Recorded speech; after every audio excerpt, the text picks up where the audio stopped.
মৰমৰ ছাত্ৰ ছাত্ৰীসকল প্ৰথমে মোৰ ইউটিউব চেনেল এছ পঢ়াশালীলৈ তোমালোক সকলোকে স্বাগতম জনাইছোঁ। আজি মই তোমালোকলৈ লৈ আহিছোঁ চতুৰ্থ শ্ৰেণীৰ আপোন পাঠৰ 6 নম্বৰ পাঠ বাদলৰ বিদ্যালয়। এই পাঠটোৰ প্ৰশ্ন উত্তৰ কেইটা আৰু ইয়াৰ পৰা তোমালোকৰ পাঠভিত্তিক ক্ৰিয়াকলাপ আৰম্ভ হৈছে। আৰু প্ৰথমে ইয়াত দুটামান শব্দ অৰ্থ দিয়া আছে। শব্দ অৰ্থ দুটা মই তোমালোকক পঢ়ি শুনাম আৰু তাৰ পিছতে যিকেইটা প্ৰশ্ন আছে প্ৰশ্নকেইটাৰ উত্তৰ মই দেখাই দিম। তোমালোকে ভিডিঅ'খন মনোযোগেৰে চাই যাবা আৰু ভিডিঅ'খনৰ শেষত তোমালোকে প্ৰশ্নৰ উত্তৰকেইটা বহীত নোট কৰি ৰাখিবা। আৰু যদি বুজি পোৱাত কিবা অসুবিধা পোৱা তোমালোকে মোক কমেণ্টত জনাবা। আৰু যদি তোমালোকৰ কিবা নতুন পাঠৰ ভিডিঅ' লাগে তোমালোকে সেই পাঠটোৰ পেজ কেইখন লগতে তোমাৰ এক্সাৰচাইজৰ পেজখনো তোমালোকে মোৰ হোৱাটছএপ নম্বৰ 8876299269 এই নম্বৰলৈ তোমালোকে পেজকেইখন মোক হোৱাটছএপ কৰি দিবা আৰু সেইখনৰ ওপৰত মই এখন ভিডিঅ' বনাবলৈ যথেষ্ট চেষ্টা কৰিম। আৰু যদি তোমালোকৰ ভিডিঅ'খন চাই ভাল লাগে এটা লাইক কৰি দিবা, লগতে পাৰিলে বন্ধু বান্ধৱীলৈ শ্বেয়াৰ কৰি দিবা। যিয়ে নহওক আহাচোন আমি দেৰি নকৰি আজিৰ ভিডিঅ'খন আৰম্ভ কৰোঁ। ইয়াত আমাৰ ক্ৰিয়াকলাপৰ প্ৰথম আছে যে অৰ্থৰ সৈতে চিনাকি হওঁ আহা। অৰ্থাৎ ইয়াত বেছি নহয় দুটামান প্ৰশ্ন দিয়া আছে শব্দ দিয়া আছে আৰু সেইবিলাকৰ অৰ্থ লগতে দিয়া আছে। এইটো তোমালোকে কিতাপতে পাবা। ইয়াত প্ৰথমটো আছে নিৰ্মিত, অৰ্থাৎ যি হওক সজা হৈছে তাক কি কোৱা হয় নিৰ্মিত। তাৰপিছতে আছে পিৰিক পাৰাক, অৰ্থাৎ চকু এবাৰ মেলি এবাৰ মুদি থকা কাৰ্য। আমি যেতিয়া চকুটো এবাৰ মেলো আৰু এবাৰ মুদো তাকে কি বুলি কোৱা হয় পিৰিক পাৰাক। এতিয়া আমাৰ ছেকেণ্ডটো দিয়া আছে যে পঢ়া আৰু বুজা, অৰ্থাৎ ইয়াত আছে ৰয়, তাৰপিছতে আছে মই, তাৰপিছত মত ৰেব আছে। এনেকুৱাকৈ তোমালোকৰ কিতাপত দিয়া আছে। তোমালোকে ইয়াত কি কৰিব লাগিব, ৰয় যোগ মই আৰু সমান চিন দি তোমালোকক লিখিব লাগিব মত ৰেব। অৰ্থাৎ এনেকৈ তোমালোকক এইটো পঢ়িব কৈছে আৰু বুজিব কৈছে। অৰ্থাৎ কোন দুটা শব্দ আমাৰ যোগ কৰিলে কোনটো আমাৰ চিহ্ন আহে তাকে ইয়াত সাধাৰণতে বুজোৱা হৈছে। তোমালোকে এইটো কিতাপত চাই ল'বা। ইয়াৰ পিছতে আমাৰ ইয়াৰ পৰা প্ৰশ্ন আৰম্ভ হৈছে আৰু এক নম্বৰত আছে প্ৰথমে কোৱা তাৰপিছত লিখা। অৰ্থাৎ প্ৰথমতে তোমাক ক'বলৈ গৈছে, তাৰপিছত এইবিলাক লিখিবলৈ গৈছে। ইয়াত আমাৰ প্ৰথম প্ৰশ্নটো আছে, ক নম্বৰৰ প্ৰশ্নটো আছে যে বাদলৰ কেনেকৈ ভৰি ভাগিল। অৰ্থাৎ তোমালোকে যদি পাঠখন পঢ়ি চাইছা তোমালোকে বুজি পাবা। ইয়াত কেইটামান জন্তুৰ এখন স্কুলৰ বিষয়ে ইয়াত আলোচনা কৰিছে। তোমালোকে পাঠখন ফাৰ্ষ্ট পঢ়ি চাবা, তেতিয়া তোমালোকে প্ৰশ্নবোৰ বুজি পোৱাত সুবিধা হ'ব। ইয়াত কৈছে বাদল এটা গড়ৰ নাম আছিল, গড়ৰ পোৱালিৰ নাম আছিল। সেইবিলাক মই ডিটেইলছ নকওঁ, জাষ্ট প্ৰশ্নকেইটা আলোচনা কৰোঁ, নহ'লে ভিডিঅ'খন বহুত দীঘলীয়া হৈ যাব। ইয়াত আছে বাদলৰ কেনেকৈ ভৰি ভাগিল আৰু তোমাৰ পাঠ্য অনুযায়ী তোমালোকে উত্তৰত লিখিবা তললৈ নচোৱাকৈ দৌৰি যাওঁতে উজটি খাই বাদলৰ ভৰি ভাগিল। অৰ্থাৎ বাদলৰ ভৰি কেনেকৈ ভাগিছিল, যে তললৈ নচোৱাকৈ দৌৰি যাওঁতে কি হৈছিল, তাই উজটি খাই পৰিছিল আৰু তাৰপিছতে তাৰ ভৰিখন ভাগি গৈছিল। আমাৰ খ নম্বৰ প্ৰশ্নত আছে যে বাদলহঁতৰ বিদ্যালয়খনৰ নাম কি, লগতে শিক্ষকগৰাকী কোন আৰু শিক্ষকগৰাকী কোন। অৰ্থাৎ বাদলহঁত যিখন বিদ্যালয়ত পঢ়িবলৈ গৈছিল সেই বিদ্যালয়খনৰ নাম কি আছিল আৰু তাৰ শিক্ষকগৰাকীৰ কি নাম আছিল। তোমালোকে লিখিবা যে বাদলহঁতৰ বিদ্যালয়খনৰ নাম সন্তলী অৰণ্য প্ৰাথমিক বিদ্যালয়। অৰ্থাৎ তেওঁলোকৰ বিদ্যালয়খনৰ নাম কি আছিল, সন্তলী অৰণ্য প্ৰাথমিক বিদ্যালয়। আৰু শিক্ষকগৰাকী আছিল মহিষ ডাঙৰীয়া। যে শিক্ষকগৰাকী আছিল মহিষ ডাঙৰীয়া। আমাৰ ইয়াত গ নম্বৰত আছে যে বাদলহঁতৰ বিদ্যালয়খন ক'ত অৱস্থিত আৰু ইয়াৰ চাৰিওফালে কি কি আছে। অৰ্থাৎ যিখন স্কুল আছিল বা বিদ্যালয় আছিল সেইখন ক'ত আছিল আৰু ইয়াৰ চাৰিওফালে কি কি আছিল। তোমালোকে লিখিবা বাদলহাটৰ বিদ্যালয়খন সন্তলী অৰণ্যৰ মাজ অংশতে অৱস্থিত। অৰ্থাৎ যিখন অৰণ্য আছিল তাৰ মাজ অংশতে কি আছিল? সন্তলী বিদ্যালয়খন।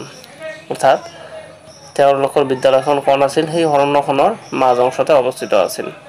ইয়াৰ সন্মুখত আছে মুকলি পথাৰ। অৰ্থাৎ তাৰ সন্মুখত কি আছে? এখন মুকলি পথাৰ আছে য'ত বাদল আৰু অন্যান্য শিক্ষাৰ্থীয়ে খেলা ধূলা কৰে। যে সেই মুকলি পথাৰখনত কি কৰিছিল? বাদল আৰু অন্যান্য শিক্ষাৰ্থীয়ে কি কৰিছিল? খেলা ধূলা কৰিছিল। সহাতে আছে পদুম। অৰ্থাৎ সপিনে কি আছিল? পদুম আছিল। ভেটফুল আদিৰে জকমকাই থকা এটা পুখুৰী আছিল। তাৰ মাজে মাজে কি আছিল? ৰাজহাঁহ, চৰালি, সাৰেং আদি চৰাইবোৰ চৰি ফুৰে আৰু বিদ্যালয়খনৰ চাৰিওফালে মনোমোহা পৰিৱেশ বিৰাজ কৰিছিল। আমাৰ ইয়াত খ নম্বৰ প্ৰশ্নত দিয়া আছে বাদলহাটৰ বিদ্যালয়ৰ শিক্ষকগৰাকীৰ বিষয়ে চমুকৈ লিখা। অৰ্থাৎ মহেশ ডাঙৰীয়া যিজন শিক্ষক আছিল তাৰ বিষয়ে চমুকৈ তোমালোকক লিখিবলৈ গৈছে। ইয়াত তোমালোকে উত্তৰত লিখিবা যে বাদলহাটৰ বিদ্যালয়ৰ শিক্ষকগৰাকী হ'ল মহেশ ডাঙৰীয়া, যাক দেখিলেই শ্ৰদ্ধাত মূৰ দ খাই যায়। তাক দেখিলে কি হৈছিল? শ্ৰদ্ধাত মূৰটো দ খাই গৈছিল। আৰু ছাত্ৰ ছাত্ৰীসকলক অতি মৰম কৰা মহেশ ডাঙৰীয়া সহজতে খং নুঠে। যে ছাত্ৰ ছাত্ৰীসকলক অতি মৰম কৰা যিজন মহেশ ডাঙৰীয়া ছাৰ আছিল তাৰ কি সহজতে খং নুঠেছিল। তেওঁ যেতিয়া নেহুৰডাল আৰু শিংজৰ জোকাৰি কথা কয় তেতিয়া সকলোৱে বুজে যে তেওঁৰ মনত বৰ স্ফূৰ্তি। অৰ্থাৎ তেওঁৰ যেতিয়া মনটো ভাল থাকে, তেওঁ যেতিয়া ফূৰ্তি অনুভৱ কৰি থাকে তেতিয়া তেওঁক ছাত্ৰসকলে কেনেকৈ বুজিছিল? তেতিয়া তেওঁৰ লেঙুৰডাল আৰু শিংজৰ কি কৰি আছিল? জোকাৰি কথা কৈ আছিল। আনহাতে তেওঁৰ যেতিয়া খং উঠে চকুৰজোৰ ৰঙা পৰি উঠে। আৰু সেই মহেশ ডাঙৰীয়া ছাৰৰ যেতিয়া খং উঠিছিল তেতিয়া কি কৰিছিল? তাৰ চকুজোৰ কি হৈ পৰিছিল? ৰঙা হৈ পৰিছিল। আৰু নাকেৰেও ফচ শব্দ কৰি ভয় লগা হৈ উঠে। আৰু নাকেৰেও তেওঁ কি শব্দ কৰিছিল? ফচ শব্দ কৰিছিল। সেয়েহে শিক্ষাৰ্থীসকলে তেওঁক ভাল পোৱাৰ লগতে ভয়ো কৰে। সেয়ে কি কৰিছিল? শিক্ষাৰ্থীসকলে তেওঁক ভালো পাইছিল কিন্তু লগতে ভয়ো কৰিছিল। ইয়াত আছে আমাৰ গজানন কেনে প্ৰকৃতিৰ। ইয়াত গজানন এটা হাতীৰ নাম আছিল। আৰু ইয়াত তোমালোকে উত্তৰত লিখিবা গজানন নামৰ হাতীটো শান্ত প্ৰকৃতিৰ। কি আছিল? খুব শান্ত প্ৰকৃতিৰ আছিল। লগৰবোৰকো সি সহায় কৰি ভাল পায়। তেওঁ লগৰবোৰক কি কৰিছিল? সহায় কৰি ভাল পাইছিল। আৰু দীঘল চুৰডালেৰে সি লগৰীয়াবোৰক ওখ গছৰ পৰা ফল মূল আনি দিয়াৰ উপৰিও গৰমৰ দিনত চুৰডালেৰে পুখুৰীৰ পৰা পানী আৰু লগৰীয়াসকলৰ গালৈ ছটিয়াই গা শীতল কৰাত সহায় কৰিছিল। তেওঁ কি কৰিছিল? চুৰডালেৰে ওখ গছৰ পৰা কি কৰিছিল? ফল মূল আনি দিছিল। লগতে কি কৰিছিল? যেতিয়া গৰম পৰিছিল তেতিয়া চুৰডালেৰে কি কৰিছিল? পুখুৰীৰ পৰা পানী আনি লগৰীয়াসকলৰ গাত ছটিয়াই দিছিল। দি কি কৰিছিল? তেওঁলোকৰ গাখন শীতল কৰি ৰাখিছিল। আৰু যেতিয়া চোৰাং চিকাৰী সোমাইছিল তেতিয়া তেওঁ কি কৰিছিল? সজাগ কৰিও দিছিল। অৰ্থাৎ চোৰাং চিকাৰী সোমালে সকলোকে তেওঁ কি কৰিছিল? সজাগ কৰি দিয়ে। আমাৰ প্ৰথমটোত আছে যে বন্ধু আই চিৰণীত কেনে আচৰণ কৰে। যে বন্ধুৱা নামৰ বান্দৰটোৱে, বন্ধু এজন কোন আছিল? বান্দৰ আছিল। আৰু সেই বান্দৰটোৰ নাম আছিল বন্ধুৱা। ইয়াত কৈছে বন্ধুৱা নামৰ বান্দৰটোৱে চিৰণীত নিজৰ মনোযোগ নিদিয়ে আৰু আনকো অশান্তি দিয়ে। তেওঁ নিজৰ মনোযোগ দিয়া নাছিল ক্লাছত আৰু তেওঁ কি কৰিছিল? আনকো অশান্তি কৰি ৰাখিছিল। ইখন বেঞ্চৰ পৰা সিখন বেঞ্চলৈ আৰু ইখন বেৰৰ পৰা সিখন বেৰলৈ জঁপিয়াই থকাৰ উপৰিও সকলো কথাতে মিছা মাতে। তেওঁ কি কৰিছিল? এখন বেঞ্চৰ পৰা আন এখন বেঞ্চলৈ জঁপিয়াই পৰিছিল আৰু লগতে তেওঁ কি কৰিছিল? খুব মিছা কথা কৈ আছিল। এনেকুৱা আমাৰ চিৰণী কথাটো এনেকুৱা ধৰণৰ তোমালোকে কিছুমান ল'ৰা ছোৱালী পাবা, কিছুমানে আৰু তেনেকুৱা ধৰণৰ তোমালোকে শিক্ষকো পাবা ক্লাছৰুমত। ইয়াত তোমালোকক এইটো পাঠৰ জৰিয়তে সেই কথাখিনিয়ে লিখকে বুজাবলৈ চেষ্টা কৰিছে। ইয়াত আমাৰ দ্বিতীয়ত আছে চিৰণীত বেছিকৈ কথা পতা শিক্ষাৰ্থীগৰাকী কোন। ইয়াত কি কৈছে? চিৰণীত বেছিকৈ কথা পতা শিক্ষাৰ্থীগৰাকী হ'ল লপলপি নামৰ ছাগলীজনী। তাত এজনী ছাগলীও আছিল। তেওঁ কি কৰিছিল? বেছিকৈ কথা পাতি আছিল। এনেকুৱা তোমালোকৰ চিৰণীতো এজন ল'ৰা বা যিকোনো এজন ছোৱালী বা দুই এজন ল'ৰা ছোৱালী তেনেকুৱা পাবা যে তেওঁলোকে কথা বেছিকৈ পাতি থাকে। তাৰপিছত বুৰকেজত আছে যে বাদলে কাক আৰু কিয় বেছিকৈ ভাল পাইছিল। যে উত্তৰত লিখিবা ফুটুকী নামৰ হৰিণীজনী, তাত এজন হৰিণীও আছিল, সেইটোৰ নাম আছিল ফুটুকী। আৰু চঞ্চলমতী নামৰ শহাটক, আৰু এটা শহাপহুও আছিল, তাৰ নাম আছিল চঞ্চলমতী। সেই দুজনক কি কৰিছিল, তেওঁ বৰ ভাল পাইছিল। কাৰণটো কি আছিল যে সিহঁত দুয়ো বৰ মৰম লগা আছিল আৰু ধুনীয়া চকুহালেৰে দুয়োটাই পিৰিক পাৰাকৈ ইফালে সিফালে চাই থাকিছিল। সেইকাৰণে তেওঁ কি কৰিছিল, বাদলে সেই দুজনক ভাল পাইছিল বেছিকে। আৰু আমালোকৰ ক্লাছতো যদি এনেকুৱা ধৰণৰ থাকে কোনোবাই, আমিও তেওঁলোকক ভাল পাওঁ, হয়নে নহয়? তোমালোকে ভাবি চাবাচোন এবাৰ, যদি ক্লাছত কোনোবাই ধুনীয়া থাকে বা তাৰ চকুযোৰ তেওঁ পিৰিক পাৰাকে ইফালে সিফালে চাই থাকে আৰু তেওঁ শান্ত স্বভাৱৰ হয় বা তেওঁলোক দেখাত মৰম লগা হয়, তেওঁলোককে আমাক বেছিকে ভাল লাগে। আৰু ঝত আছে যে চিৰনিতৰ আটাইতকৈ শান্ত কণ? তোমালোকে লিখিবা যে চিৰনিতৰ আটাইতকৈ শান্ত প্ৰাণী হৈছে পখৰা নামৰ জেব্ৰাটো। তাত এটা জেব্ৰাও আছিল, নাম কি আছিল, পখৰা। আৰু নেলিয়া নামৰ জিৰাফটো, আৰু এটা জিৰাফো আছিল লগতে, তাৰ নাম আছিল নেলিয়া। সেই দুজন কি আছিল, বৰ শান্ত স্বভাৱৰ আছিল। আৰু 9 নম্বৰ হৈছে যে বাদলৰ বিদ্যালয়ৰ জন্তুবোৰৰ নাম লিখা। তোমালোকে লিখিবা বাদলৰ বিদ্যালয়ৰ জন্তুবোৰ হ'ল মহিষ, হাতী, ছাগলী, হৰিণা, শহা, জেব্ৰা, জিৰাফ, গড়, গাধ, ঘোঁৰা, কেটেলা পহু, লগতে চিম্পাঞ্জী। তোমালোকে এইবোৰ নোট কৰি যাবা, লগতে এবাৰ কিতাপতো চাবা, কিছুমান মোৰো ভুল হৈ যাব পাৰে লিখোতে, সেইকাৰণে তোমালোকে এবাৰ কিতাপতো চাবা। 1 নম্বৰত আছে ছাত্ৰ ছাত্ৰীসকলে বাদলক কেনেদৰে সহায় কৰিছিল।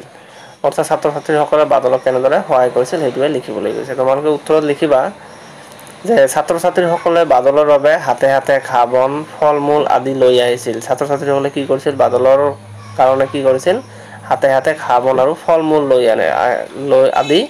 লৈ আহিছিল। দুদিন ধৰি বাদলৰ মাকে বাদলৰ ভৰি ভঙা বাবে কাষতে থাকিব লগা হোৱাত দুয়োটাই অনাহাৰে থাকিব লগা হৈছিল। যেতিয়া তেওঁৰ ভৰিখন ভাঙিছিল, তেতিয়া তেওঁৰ মাকো তাৰ লগতে বহি আছিল আৰু দুয়োজনে কি আছিল, তেওঁ অনাহাৰে থাকিবলগীয়া হৈছিল। তাৰোপৰি মহিষ শিক্ষকৰ লগত অহা শিক্ষাৰ্থীসকলৰ গজানন নামৰ হাতীটোৱে বাদলে খোৰা ভৰিৰে খোজ কাঢ়িব পৰা হ'বলৈ পেং লৈ আহিছিল। তেওঁ যাতে খোজ কাঢ়িব পাৰে তাৰ কাৰণে হাতীটোৱে কি লৈ আহিছিল, পেং লৈ আহিছিল। এনেদৰে ছাত্ৰ ছাত্ৰীসকলে বাদলক সহায়ৰ হাত আগবঢ়াইছিল। তোমালোকেও এনেকৈ সহায়ৰ হাত আগবঢ়াবা। যদি তোমালোকৰ ভিতৰত কাৰোবাৰ কিবা অসুবিধা থাকে, তোমালোকে সকলোৱে মিলি তেওঁক সহায় কৰিবলৈ চেষ্টা কৰিবা। ইয়াত তোমালোকৰ 6 নম্বৰত আছে যে গজাননে বাদলৰ কাৰণে কি আনিলে। যে গজাননে বাদলৰ কাৰণে কি আনিছিল। উত্তৰত লিখিবা গজাননে বাদলৰ কাৰণে খোজ কঢ়াত সহায় হ'বলৈ পেং লৈ আনিছিল। পেং তেওঁ লৈ আহিছিল, যাতে তেওঁ খোজ কাঢ়িব পাৰে তাৰ কাৰণে তেওঁ কি লৈ আহিছিল, পেং লৈ আহিছিল। 10 আছে যে বাদলৰ কিয় চকু পানী ওলাল। যে বাদলৰ কিয় চকু পানী ওলাল। উত্তৰত লিখিবা শিক্ষাৰ্থীসকলে বাদললৈ মৰম কৰি লৈ অনা ফল মূল আদিৰ বাবে লগৰবোৰে তাৰ প্ৰতি থকা আন্তৰিক মৰমৰ কথা বুজি পাই আনন্দতে চকু পানী ওলাল। যেতিয়া বাদলে লক্ষ্য কৰিলে যে শিক্ষাৰ্থীসকলে বাদললৈ মৰম কৰি তাৰ কাৰণে ফল মূল লৈ আহিছিল, লগতে তাৰ যেতিয়া ফল মূল লৈ আহিছিল আৰু তাক চাবলৈ আহিছিল, তেতিয়া তেওঁক যে অন্তৰৰ পৰা সিহঁতে মৰম কৰিছিল সেইটো বুজি পাইছিল। আৰু যেতিয়া তেওঁ বুজি পাইছিল, তেতিয়া তেওঁ আনন্দতে কি হৈছিল, চকু পানী ওলাই আহিছিল। এতিয়া 2 নম্বৰত আছে কোনে কৈছিল, কাক কৈছিল, কেতিয়া কৈছিল। অৰ্থাৎ ইয়াত এটাকে বাক্য দিয়া আছে। সেই কথাটো প্ৰথমে কোনে কৈছিল আৰু কাক কৈছিল আৰু কিয় ক'ব লগা হৈছিল বা কেতিয়া কৈছিল, সেইটো তোমালোকক লিখিব লাগিব। ইয়াত ক নম্বৰত দি আছে বাদল এতিয়া কেনে পাইছা, প্ৰশ্ন এটা কৰিছে। আৰু এইটো তোমালোকে উত্তৰত লিখিবা যে বাদল এতিয়া কেনে পাইছা কথাষাৰ শিক্ষক মহিষ ডাঙৰীয়াই গড় পোৱালি বাদলক কৈছিল। যে কোনে কৈছিল, শিক্ষক গৰাকীয়ে বাদলক কৈছিল। যেতিয়া ভৰি ভাঙি ঘৰত পৰি থাকিবলগীয়া হোৱা বাদলৰ খবৰ ল'বলৈ আহিছিল, তেতিয়াই এই কথাষাৰ মহিষ ডাঙৰীয়াই বাদলক কৈছিল। 6 নম্বৰত আছে পাছলৈ বিষ কমি গ'ল। তোমালোকে উত্তৰত লিখিবা যে পাছলৈ 20 কমি গ'ল এই কথাষাৰ শিক্ষকৰ প্ৰশ্নৰ উত্তৰত বাদলে কৈছিল। যেতিয়া শিক্ষকে তাক প্ৰশ্ন কৰিছিল তেতিয়া তাৰ উত্তৰ স্বৰূপে বাদলে শিক্ষকগৰাকীক কি কৈছিল যে পাছলৈ 20 কমি গ'ল। এতিয়া আমি 3 নম্বৰটো আলোচনা কৰিম। 3 নম্বৰত আছে বাক্য ৰচনা কৰা। ইয়াত এটা প্ৰথমটো দিয়া আছে খেলা ধূলা। তোমালোকে লিখিবা ইয়াত খেলা ধূলা কৰাটো এটা ভাল ব্যায়াম। তোমালোকে যিকোনো ইয়াত লিখিব পাৰা খেলা ধূলাৰে। মই ইয়াত এটাকে তোমালোকক ধাৰণা দিছোঁ। তোমালোকে মৰটোও লিখিব পাৰা নহ'লে তোমালোকে বেলেগ এটা বাক্য বনাব পাৰা। তাৰপিছত আছে পিৰিক পাৰাক। ইয়াত তোমালোকে লিখিবা কেঁচুৱাটোৱে পিৰিক পাৰাকৈ ইফালে সিফালে যাই আছে। যে কেঁচুৱাটোৱে পিৰিক পাৰাকৈ ইফালে সিফালে যাই আছে। তাৰপিছত আছে চুচুক চামাক। তোমালোকে লিখিবা শিক্ষকৰ গালি খাব বুলি সি চুচুক চামাককৈ চিৰণিত সোমালে। যে শিক্ষকৰ গালি খাব বুলি সি কি কৰিছিল চুচুক চামাককৈ চিৰণিত সোমাইছিল। তাৰপিছত আমাৰ 4 নম্বৰত আছে যে বাদলৰ বিদ্যালয় নামৰ পাঠত পোৱা চৰাই আৰু জন্তুৰ বাহিৰে তুমি জনা আন চৰাই আৰু জন্তুৰ এখন তালিকা কৰা। যে বাদলৰ বিদ্যালয় নামৰ পাঠত আমি যিকেইটা চৰাই আৰু জন্তুৰ নাম পালোঁ সেইকেইটাৰ উপৰিও তোমালোকে এখন তালিকা বনাবলৈ কৈছে চৰাইৰ আৰু জন্তুৰ। ইয়াত তোমালোকে যিকোনো লিখিব পাৰা। ইয়াত মই কেইটামান লিখি দিছোঁ। ইয়াত তোমালোকে লিখিবা যে বাদলৰ বিদ্যালয় নামৰ পাঠত পোৱা চৰাই আৰু জন্তুৰ বাহিৰে আন চৰাই আৰু জন্তুৰ নামৰ তালিকা। ইয়াত তোমালোকে লিখিবা কুলি, কেতেকী, ফেঁচা, দহিক তৰা, শালিকী, ঘনচিৰিকা, পাৰ, কপৌ, ভাটৌ, ময়ূৰ, টুনি, বুলবুলি, হেটুলুকা, কুকুৰা, পাতিহাঁহ ইত্যাদি। তোমালোকে বেলেগো লিখিব পাৰা। যিকোনো বিভিন্ন ধৰণৰ চৰাই আমাৰ আছে। তোমালোকে যিকোনো ইয়াত লিখি দিব পাৰা।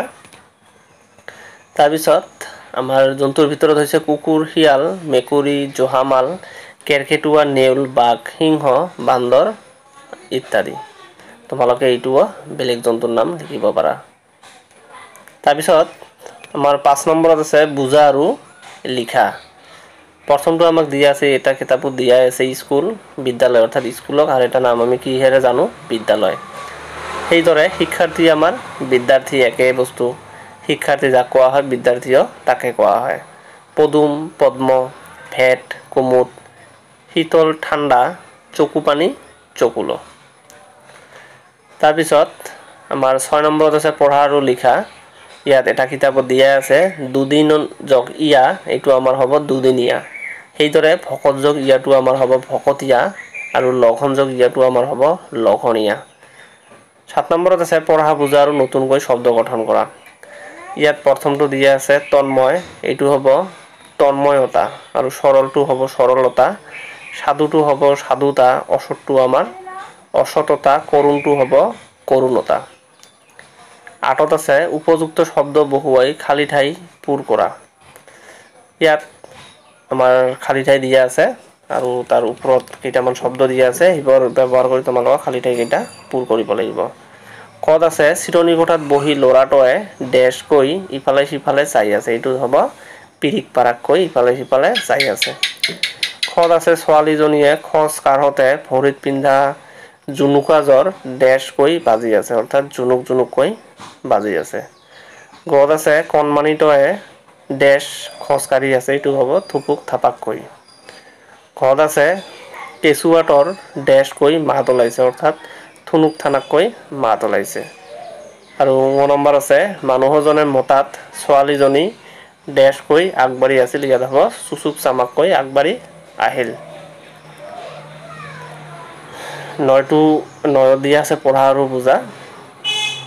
ইয়াত আছে টচবজীয়া ল'ৰাটোৱে বল খেলি আছে। বৃহৎ গছজোপাৰ শিপাই বহু ঠাই আগুৰি আছে। গত আছে ডাঙৰ পুখুৰীটোত বহুতো মাছ আছে আৰু ঘৰত আছে হালধীয়া সৰিয়হ দৰা চালে চকুৰোৱা হৈছে। ইয়াত আমাৰ 10 নম্বৰত আছে যে চাৰিওফালে 4 ফুটা মাজত মেদেলা পেটা দুই বিচনীৰে বিচি থাকে লেৰেলা সাপে নাচি থাকে, এইটো কি হ'ব? এইটো হ'ব আমাৰ হাতী। আৰু লাষ্ট প্ৰশ্নটো আছে যে বিদ্যালয়ত হোৱা তোমাৰ কোনো এটি অভিজ্ঞতাৰ কথা বৰ্ণনা কৰি তোমাৰ বন্ধু এজনলৈ এখনি চিঠি লিখা। ইয়াত মই এখন লিখি দিছোঁ, তোমালোকে এইটো চাই এনেকৈ লিখিব পাৰা বা বেলেগকৈ যিকোনো এটা তোমালোকৰ অভিজ্ঞতা লৈ তোমালোকে এখন চিঠি এনেকৈ লিখিব পাৰা। প্ৰথমত মই মোৰ এড্ৰেছটো ইয়াত দিছোঁ, তোমালোকে তোমালোকৰ এড্ৰেছটো ইয়াত বহাবা। তাৰপিছতে তাৰিখটো বহাবা। তাৰপিছত লিখিবা, মই ইয়াত দিছোঁ প্ৰিয় বন্ধু ৰাজু, তোমালোকে যিকোনো নাম ইয়াত ইউজ কৰিব পাৰা। তাৰপিছত লিখিবা, প্ৰথমে মোৰ হিয়া ভৰা মৰম ল'বা। তোমাৰ মা দেউতালৈ সেৱা আৰু ভাইটি ভণ্টিলেও চেনেহ জনালোঁ। আজি তোমাক আমাৰ বিদ্যালয়ত পালন কৰা গণতন্ত্ৰ দিৱসৰ বিষয়ে জনাবলৈ বিচাৰিছোঁ। তাৰপিছত ইয়াত লিখিবা ২৬ জানুৱাৰী পুৱা ৭:৩০ বজাত আমাৰ বিদ্যালয়ৰ অৱসৰপ্ৰাপ্ত অধ্যক্ষ শ্ৰী, তোমালোকে শিক্ষকৰ নাম লিখিবা, দেৱে পতাকা উত্তোলন কৰে। তেখেতে গণতন্ত্ৰ দিৱসৰ বিষয়ে সুন্দৰকৈ কম কথাৰে বুজাই কয়। তাৰ পাছত বিদ্যালয়ৰ প্ৰেক্ষাগৃহত আকস্মিক বক্তৃতা আৰু কুইজ প্ৰতিযোগিতা পতা হয়। তাত মোৰ ভাগত বিষয় পৰিছিল মহাত্মা গান্ধী। তোমাক জনাবলৈ পাই সুখী হৈছোঁ যে মই আকস্মিক বক্তৃতাত প্ৰথম পুৰস্কাৰ লাভ কৰি আমাৰ বিদ্যালয়ৰ বৰ্তমানৰ অধ্যক্ষ শ্ৰীযুত, ইয়াত শিক্ষকগৰাকীৰ নাম লিখিবা, দেৱৰ পৰা প্ৰমাণ পত্ৰ আৰু কিতাপৰ টোপোলা এটি গ্ৰহণ কৰোঁ। আবেলি ৪ বজাত মুকলি সভাত আমাৰ বিদ্যালয়ৰ শিক্ষাগুৰু ২গৰাকীমানৰ উপৰিও নিমন্ত্ৰিত অতিথিও ২-এষাৰ কয়। আৰু শেষত লিখিবা, তোমালোকৰ বিদ্যালয়ত উদযাপিত গণতন্ত্ৰ দিৱসৰ বিষয়ে জনাবা দেই। লগতে তোমাৰ পঢ়া শুনা আৰু ঘৰুৱা খবৰো জনাবা। শেষত লিখিবা, পুনৰ তোমালৈ মৰম জনাই সামৰিছোঁ। তাৰপিছত লিখিবা, ইতি তোমাৰ মৰমৰ বন্ধু। এইটো মোৰ নাম দিছোঁ, এইটো তোমালোকে তোমাৰ নাম বহুৱাবা। সাধাৰণতে চিঠি এখন এনেকৈয়ে লিখা হয়। তোমালোকে এনেকৈ লিখিবা, তোমাৰ যিটো অভিজ্ঞতা আছে, তোমাৰ স্কুলত যিকোনো এটা প্ৰগ্ৰামৰ বিষয়ে তোমালোকে এনেকৈ এখন চিঠি লিখিব পাৰা। আৰু তোমালোকক যদি মোৰ ভিডিঅ'খন চাই ভাল লাগিছে, এটা লাইক কৰি দিবা। লগতে বন্ধু বান্ধৱীলৈও শ্বেয়াৰ কৰি দিবা। আৰু যদি তোমালোকে মোৰ চেনেলটোত নতুন আহিছে, চেনেলটো ছাবস্ক্ৰাইব কৰি ৰাখিবা। লগতে বেল আইকনত ক্লিক কৰি অল নটিফিকেশ্যন চিলেক্ট কৰি ৰাখিবা, যাতে মই যেতিয়াই নতুন ভিডিঅ'বোৰ আপলোড কৰোঁ, সেইবোৰৰ নটিফিকেশ্যন তোমালোকে সময়মতে পাই যাবা। আৰু যদি তোমালোকৰ কিবা বেলেগ পাঠৰ ভিডিঅ' লাগে, তোমালোকে সেই পাঠৰ চেপ্টাৰকেইটা মোক ফটো মাৰি মোৰ হোৱাটছএপ নম্বৰলৈ পঠাই দিবা। মই তাৰ ওপৰত ভিডিঅ' বনাবলৈ যথেষ্ট চেষ্টা কৰিম। যিয়ে নহওক, তোমালোকে মোৰ ভিডিঅ'খন শেষলৈকে চোৱাৰ কাৰণে ধন্যবাদ জনাইছোঁ। থেংকছ ফৰ ৱাচিং।